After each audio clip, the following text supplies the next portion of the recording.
It just mind-numbing to see how we can allow people like this to come among us, poison us, and then live comfortable lives. Did you know there's a long list of problems associated with the food that we consume regularly?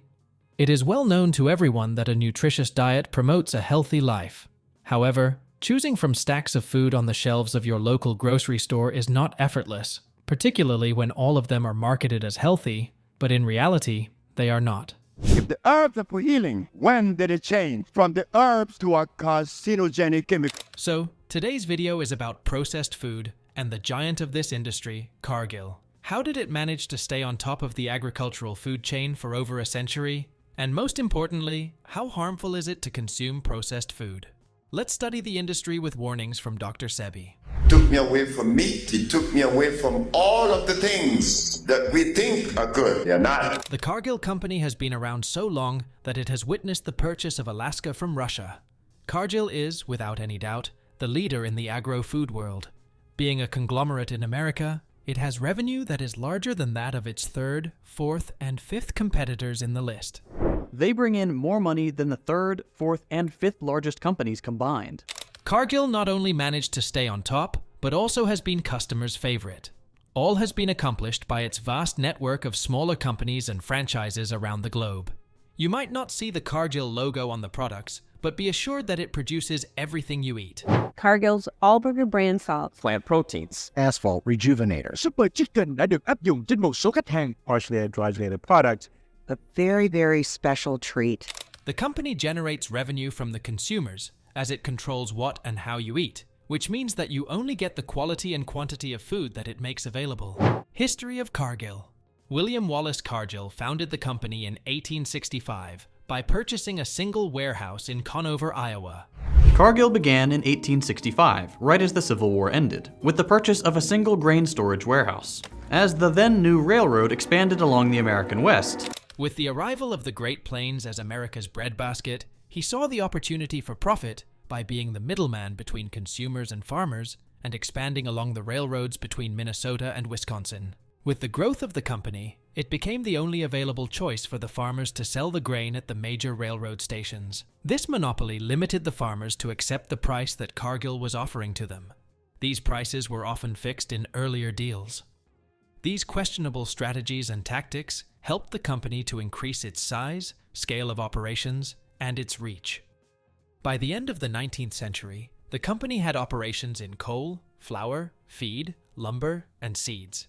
To facilitate the supply chain, it invested heavily in railroads, land, water irrigation, and farms. The company was first accused of charging an extra amount for products during wartime. In the late 1930s, during drought and famine that turned farms into dust bowls, Cargill was removed from the Chicago Board of Trade for hedging the corn, allegedly to have stock in the market.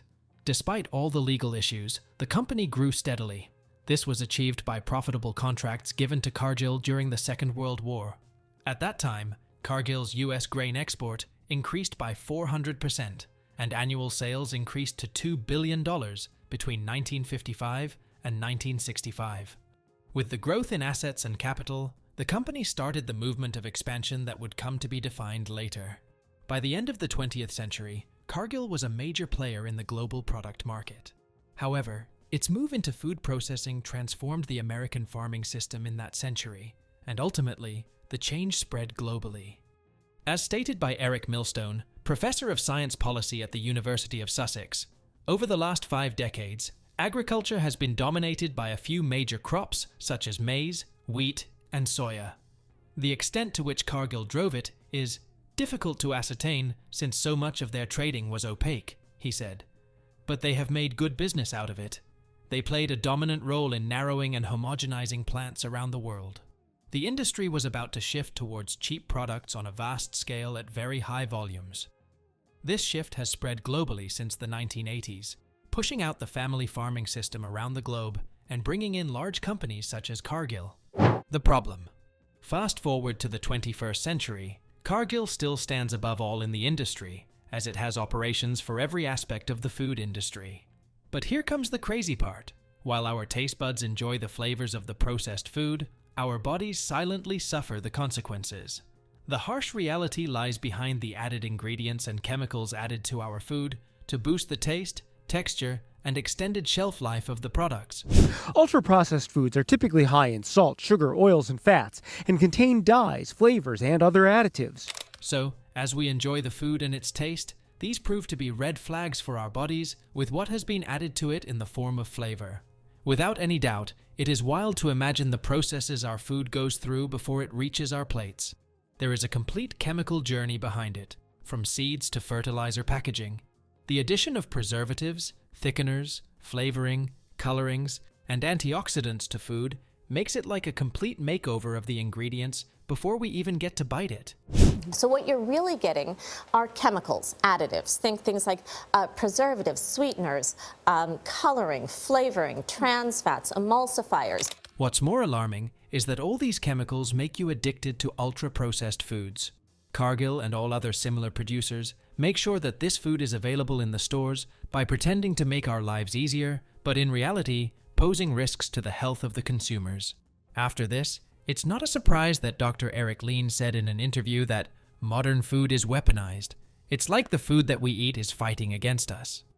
It has been found in multiple studies that certain types of food that Americans consume pose serious health concerns, such as ultra-processed foods. One of these studies, published in the American Journal of Preventive Medicine in November 2022, concluded that about 10% of deaths among 30 to 69-year-olds were likely caused by these foods in Brazil in the year 2019. Another study published in July 2022 in Neurology found that a 10% increase in the use of ultra-processed food raises the risk of dementia, and it has also linked this food category to severe health conditions.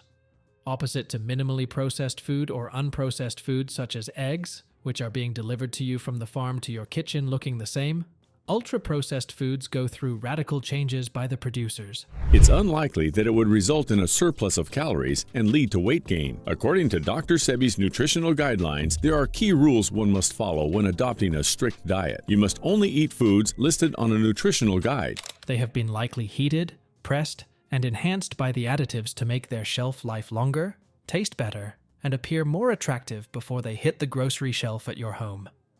These processes make them harmful to your health.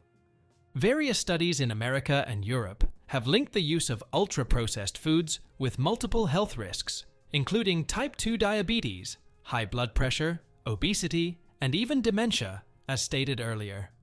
Some studies, including 2 in the BMJ by researchers in France and Spain, linked the use of ultra-processed foods to higher chances of early death. Ultra-processed foods. Well, we know they may be delicious, but new research finds eating them too often could be taking years off your life. Why?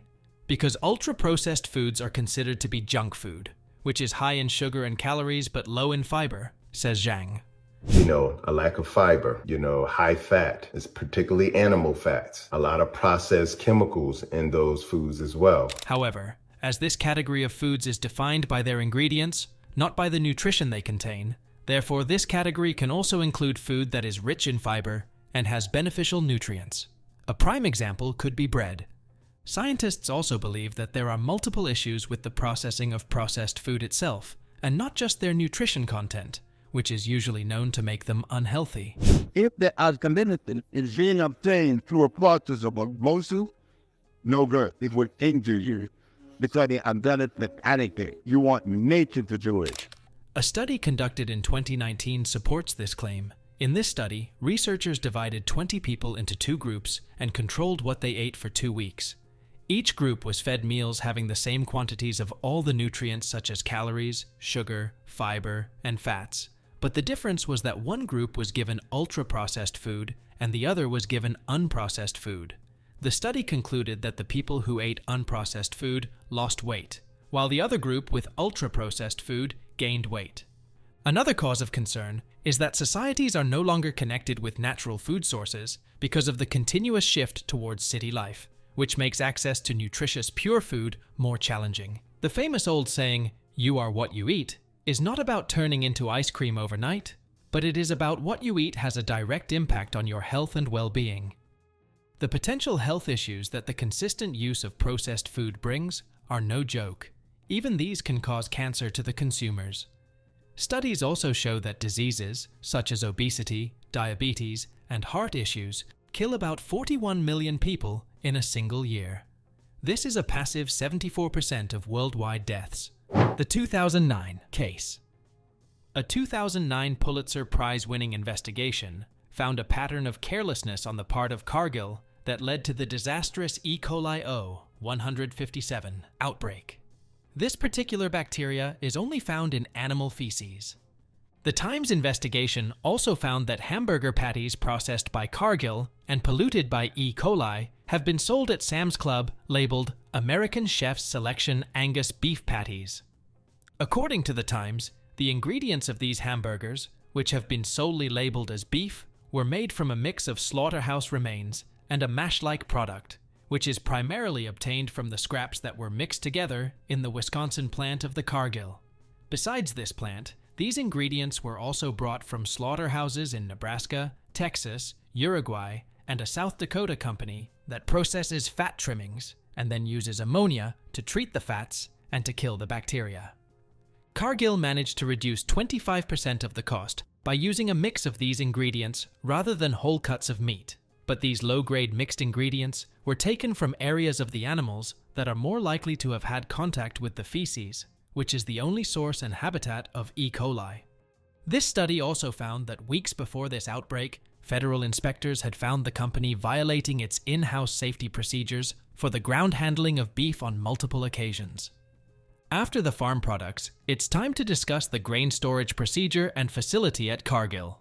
As a leading figure in the industry, Cargill is always one step ahead of its competitors. When it comes to keeping food fresh, they are taking necessary steps to prevent seeds and grains from going bad. For this, they use a mix of natural and chemical methods, which is basically to avoid the slow natural process and opt for a faster and artificially created method. Considering the scale of their production and the storage facility, without giving weightage to health risks, this is the best option that they can choose. However, imagine the quantity of chemicals used to preserve the seeds and grains. It seems like a large health disaster.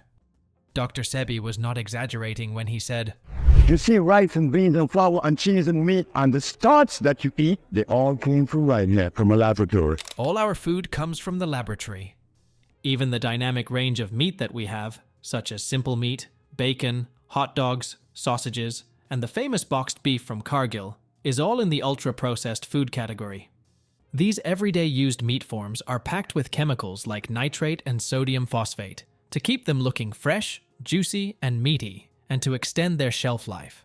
These chemicals are often the leading cause of diseases such as cancer. For every 50 grams of processed meats that you eat, it increases your risk for cancer by 16%. And for every 50 grams of red meat you eat, it increases your risk for cancer by 12%. Moreover, trans fat, which is considered a villain of the food world, your favorite snacks and pastries are often packed with it. These trans fats are very toxic to the body, they're toxic to the blood vessels, and they're toxic to the brain. And it is made by chemically changing the vegetable oils by adding hydrogen to extend the shelf life of the products made from it. Trans fat is a harmful weapon against the human body. The artificial sweeteners are labeled as sugar-free, yet they are full of sweetness. How is this possible, you must ask? So companies like Cargill use aspartame to produce what we know as artificial sugar, packed with a trio of aspartic acid, amino acid, and methanol. Aspartame does promise 0 calories, but never promises 0 troubles. It is not only a toxin to the nervous system and brain, but it can also lead to cancer. That whenever you put something in your mouth, that something is going to complement you and that it's going to serve you well. It's going to support your nervous system. Sugar, fatty acids, or amino acids can fuel cancer, and aspartame is like a recipe for disaster. The tasty burgers, the yummy pizza, treat bread, pasta, and all other irresistible snacks that Cargill makes available to you are all made from white flour. When these foods enter your body, they cause trouble. With all the refining and processing done on the white flour, it ultimately causes insulin resistance. Pastas, etc. When it goes into the body, it raises the blood sugar, which causes the insulin levels to raise, which is now triggering eventually insulin resistance. To your surprise, over 1,000 chemicals are allowed for food processing in the US. Although they are to be used in small quantities, do you see companies being held responsible for violating the guidelines and safety standards? Then comes the monosodium glutamate, MSG, a chemical used in all sorts of ultra-processed foods. This is designed to excite your taste buds, and while doing that, it also works as an aid in the spread of multiple diseases in the human body. Every disease begins right here. Right here. For food to make sales, it has to be visually appealing, right? Here is when the coloring comes to play the part. From cakes to beverages, pastries, juices, chocolates, cookies, and cereals, coloring is everywhere. These food colors are all laboratory made, with mixtures of various chemicals. The amount used to achieve the vibrant colors poses a serious threat to our health. According to a report published in the Journal of Pediatrics, the use of coloring has increased 5 times in America, and their use leads to increased ADHD symptoms in kids and adults. So, are we supposed to believe that these companies are using these allowed chemicals with care? These companies are here to make money, and public health is the least of their concerns. To safeguard our body and its health, we need to work on the advice of Dr. Robert Morse, ND. In an interview, he said, "First, we need to wake up and realize that what we put in our bodies matters. It is time to take responsibility for our health and well-being." The best time to take control of our diet, and ultimately, our health, is now. It is the time to avoid processed food and go for whole nutritious food in its natural state that will nourish our bodies and help us build our immune system to fight against the diseases. All that mixture keeps you addicted to those ultra-processed foods in the stores. Cargill ensures that these foods are everywhere, making our lives more convenient, but also potentially wreaking havoc on our health. Ironically, Cargill's motto, "Helping the world thrive," sounds pretty noble. However, the potential harm found in ultra-processed foods, is this what the world needs to thrive now? As they say, Cargill has built the modern agriculture system, with all its abuses. If you have come this far, be sure to check out other videos on the channel.